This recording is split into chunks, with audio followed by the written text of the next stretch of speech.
देख रहे हैं न्यूज 34 एक्सप्रेस। आइए नजर डालते हैं आज के बुलेटिन की ओर। जगदीश स्वामी फाउंडेशन समिति द्वारा आज ऑक्सीजन मशीन हॉस्पिटल 10 किट प्रमुख चिकित्सा अधिकारी को सौंपी गई। शहर में कोरोना वायरस की बीमारी से मरीज को ऑक्सीजन की कमी को देखते हुए जगदीश स्वामी फाउंडेशन समिति द्वारा एक बहुत अच्छी पहल की गई। इस पहल से जो मरीजों को ऑक्सीजन की कमी आ रही थी, इस पहल से मरीजों को ऑक्सीजन की कमी के कारण अब ऑक्सीजन घर पर ही मिल रही है। जगदीश स्वामी फाउंडेशन द्वारा मरीज की जानकारी जैसे ही लगती है, सभी सदस्य मशीन ले जाकर ऑक्सीजन की पूर्ति करते हैं और पीपी किट दी है अस्पताल में। तो ये क्या योजना है और आप ये आगे भी कैसे ये मदद करेंगे सरकार के लिए? एक जगदीश स्वामी फाउंडेशन के नाम से हमने संस्था बनाई है, मतलब एक सेवा करने के लिए। कोई राजनीति का उसमें वो नहीं है। इसमें चल के लोग बाग अपने आ रहे हैं, नगर के लोग मशीनें दे रहे हैं, हम लोगों का भी सहयोग है। जो मशीनें हम बाज़ार में चला रहे हैं, लगभग 7 और 8 मशीनें हमारी बाज़ार में चल रही हैं, जिसको घर पे जाके हम उनकी सुविधाएं दे रहे हैं और उनको जिससे लाभ मिल रहा है उन लोगों को। एक मशीन और 10 पीपी किट अभी हमने यहाँ के चिकित्सा अधिकारी श्री रविंद्र राज जी को, और जिन लोगों को सुविधा नहीं मिल पा रही उनको भी थोड़ा उससे लाभ मिलेगा, इसके लिए हमने हॉस्पिटल में दी है। और मशीनों की उपलब्धता थोड़ी सुगम नहीं है, यदि वो सुगम हो जाएगी तो हम लोग और भी मशीनें ला के और हॉस्पिटल में देने का विचार कर रहे हैं। अभी आपके पास कितनी है? अभी हमारी 6 से 7 मशीनें ज़रूरतमंदों के पास हैं जो कि चल रही हैं, और एक मशीन हमने यहाँ धौलपुर में एसीबी की टीम ने कार्यवाही की। 25,000 की रिश्वत लेते हुए एक निजी कॉलेज का संचालक जगदीश पकड़ा गया। बीएड महाविद्यालय आ गई सर मथुरा का मामला है। 75% बीएड में हाजिरी नहीं होने का हवाला देकर परीक्षा में सम्मिलित नहीं होने की बात कहकर 25,000 की रिश्वत मांगी गई। अतिरिक्त पुलिस अधीक्षक महेश मीणा के निर्देशन में कार्यवाही चल रही है। सेकेंड ईयर का स्टूडेंट है और उसकी कॉलेज के यानी जगदीश कॉलेज आंगई सरमथुरा क्लास में धौलपुर स्थित है। उसका संचालक 75% हाजिरी पूरी करने के लिए 25,000 रुपये की डिमांड कर रहा है रिश्वत राशि के रूप में, जिस पर कल दिनांक 28 अप्रैल को भरतपुर स्पेशल यूनिट ने मांग सत्यापन करवाया और आज कार्रवाई जारी है। गुरुवार सुबह फ्रीगंज स्थित IDBI बैंक के सामने हनी NXJ गारमेंट शॉप में अचानक आग लग गई। VO3 आग की सूचना मिलते ही दुकान संचालक दिलीप हीरानंदानी पहुंचे और फायर ब्रिगेड को सूचना दी। सूचना मिलते ही दमकल की 2 गाड़ियां तुरंत पहुंची और आग पर काबू पाया। जानकारी के मुताबिक दुकान में लगे इन्वर्टर में शॉर्ट सर्किट से आग लग गई। शुरुआती अनुमान के अनुसार लगभग 2.5 लाख का माल जलकर खाक हो गया।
ऊपर धुआं वगैरह नहीं होता है, ऊपर जाता है, ऊपर सामने जाता है, सामान तो पूरा ऊपर भी सारा सामान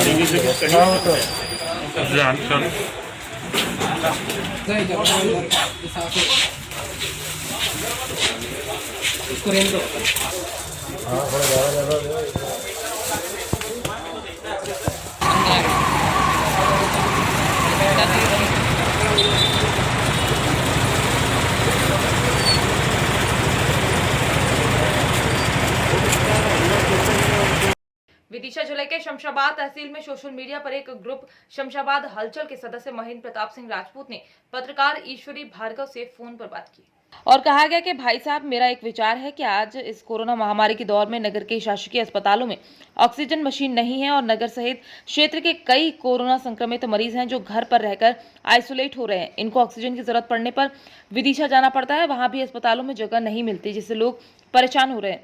आप अगर सहयोग करो तो मैं ग्रुप में सभी से ऑक्सीजन मशीन खरीदने के लिए सदस्यों से पैसे जो स्वेच्छा से जितने दे सभी राशि इकट्ठा कर एक मशीन खरीदकर भेंट कर देंगे।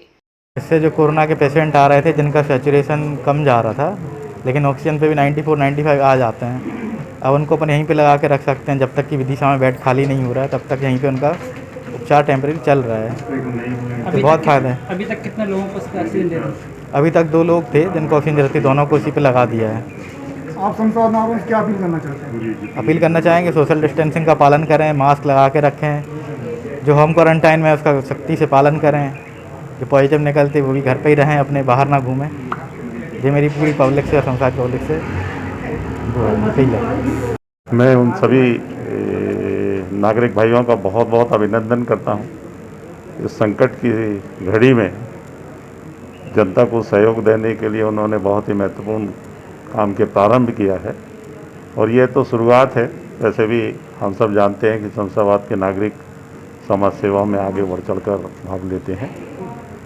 इसी तरह से एक नई शुरुआत हम लोग भी चालू कर रहे हैं।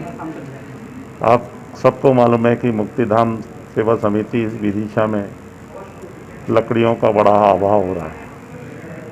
आज से हम लोगों ने भी एक संकल्प लिया है कि हर दूसरे तीसरे दिन एक ट्रक लकड़ी और कंडे जन सहयोग से, सबके सहयोग के माध्यम से, जिसमें हमारे व्यापारी भाइयों का भी हम सब सहयोग लेंगे, जो भी जैसा सहयोग देगा लेकर वो वहाँ की पूर्ति करने का पूरा प्रयास करेंगे, क्योंकि कोरोना हम सब मिलके ही हरा सकते हैं। प्रशासन के दम पर या मुख्यमंत्री जी के प्रयासों से या हम सब लोगों के प्रयासों से कोरोना समाप्त होने वाला नहीं है। इसमें जब तक जनता का सक्रिय सहयोग नहीं मिलेगा तब तक कोरोना को हराना बहुत मुश्किल है। और 50-60% लोग इस काम में आगे आए हैं, बाकी के लोगों को हमें मोटिवेट करना है। नया वैक्सीन हमारे यहाँ 18 से 45 वर्ष वाला चालू होने वाला है। उसके लिए भी हम सब लोग, जिसमें शमशाबाद के सभी गणमान्य नागरिकों का मैं आमंत्रित करूंगा कि वे अपना सक्रिय सहयोग दें और जहां भी हमारे इंजेक्शन लगाने के सेंटर बनेंगे वहां लोगों को पहुंचाकर, जैसे कि पहले भी आप लोगों ने मदद की थी, उसमें सहयोग प्रदान करेंगे। उन्हें मैं उन सभी भाइयों का धन्यवाद देता हूं जिन्होंने एक महत्वपूर्ण पहल आज चालू करी है और उनके उज्ज्वल भविष्य की कामना करता हूँ। दिन पहले शमशाबाद हलचल एक ग्रुप में हमारे एक मित्र हैं महिपाल सिंह, तो इन्होंने, महेंद्र पाल सिंह जी ने, इनकी एक सोच आई दिमाग में कि इस समय पूरा देश कोरोना काल में ऑक्सीजन की कमी के कारण बहुत जूझ रहा है। तो इनके मन में एक विचार आया, इन्होंने एक शेयर किया उसमें कि अपन क्यों ना ऑक्सीजन कंसंट्रेशन मशीन को लाकर एक शमशाबाद अस्पताल में दें, इस समय कमी चल रही थी। इन्होंने जैसे मैसेज छोड़ा, इसके तुरंत बाद कपिल जी, अंकित बंसल, हम और हमारे बहुत सारे लोग के जो ग्रुप हैं, अभिषेक भाई, धर्मेंद्र जी, आर्य जी, सुंदर सिंह जी और ईश्वरी भार्गव, हमारे पास जो है थोड़ा अभी वो क्वारंटीन में है, उन्होंने बहुत मदद की इसमें। और उस ग्रुप के अंदर करीब 2 घंटे के अंदर हमने देखा कि लगभग 50,000 के आसपास हमारे पास पैसे की सहमति लोगों ने दे दी थी। और उसी के तुरंत 3 दिन के अंदर हम लगभग, हमारे पास 80,000 के आसपास जो पैसे आया था, उसमें हमने 78,400 रुपये की ये मशीन आज हॉस्पिटल में आदरणीय भाई साहब खड़े हैं, रुद्र प्रताप सिंह भाई साहब, हमारे जुझारू विधायक हैं, इन्होंने भी यहाँ पर बहुत अच्छा यूनिट डालने की 30 बिस्तरों को शुरू किया है। हमने एक छोटा सा प्रयास किया था और इसमें आज ऐसा बताया डॉक्टर वैभव मोदी जी ने, इसमें 2 लोगों को ऑक्सीजन दी गई, जिसकी जो ऑक्सीजन नीचे जा रही थी वो लेवल पर आ गई थी। तो हम लोगों को लगा कि कुछ काम हमने अच्छा किया और शमशाबाद के लिए और जो भी लोग करना चाहते हैं, जिस तरह का प्रयास करना चाहते हैं, जिले के सभी थानों चारों की तरफ पुलिस बल द्वारा तेंदुखेड़ा में भी अनावश्यक घूमने वालों पर कार्यवाही की गई। पुलिस प्रशासन द्वारा लगातार कार्यवाही की जा रही है। तेंदुखेड़ा में एसडीएम अंजिल द्विवेदी, एसडीओपी अशोक चौरसिया के निर्देशन में टीआई अभिषेक चौबे, एसआई जेपी पटरिया, एसएन यादव, आरक्षक पवन पटेल, मनीष साहू एवं नगर परिषद से रोको टोको अभियान प्रभारी प्रदीप साहू, दिनेश यादव के द्वारा चालानी कार्यवाही की और लोगों से बेवजह घरों से न निकलने की अपील करते हुए समझाइश दी जा रही है। अभी जो है कोरोना महामारी के कारण पूरी सभी जनता से पुलिस प्रशासन की अपील है कि अपने अपने घरों में रहें। लॉकडाउन के जो नियम है उनका पालन करें। देखने में आ रहा है कि लोग लॉकडाउन का उल्लंघन कर रहे हैं, इस कारण से जो है लगातार पेशेंट बढ़ रहे हैं। प्रशासन जो है उसकी कार्रवाई कर रहा है, बिना मास्क की कार्रवाई कर रहे हैं। अनावश्यक जो सड़कों पे घूम रहे हैं उनके लिए खुली जेल भी बनाई हुई है। लोग छुपकर जो है वो अपना सामान बेचते हुए मिल रहे हैं, दुकानदारों पर भी कार्रवाई कर रहे हैं। अनावश्यक फालतू सड़कों पर घूम रहे हैं जो लोग, उन पर भी कार्रवाई कर रहे हैं। प्लीज़ प्लीज़ प्लीज़ आप सबसे अपील है कि अपने घरों में रहें और केवल घरों में रहें। आज के बुलेटिन में फिलहाल इतना ही। बने रहिए न्यूज़ 24 एक्सप्रेस के साथ। नमस्कार।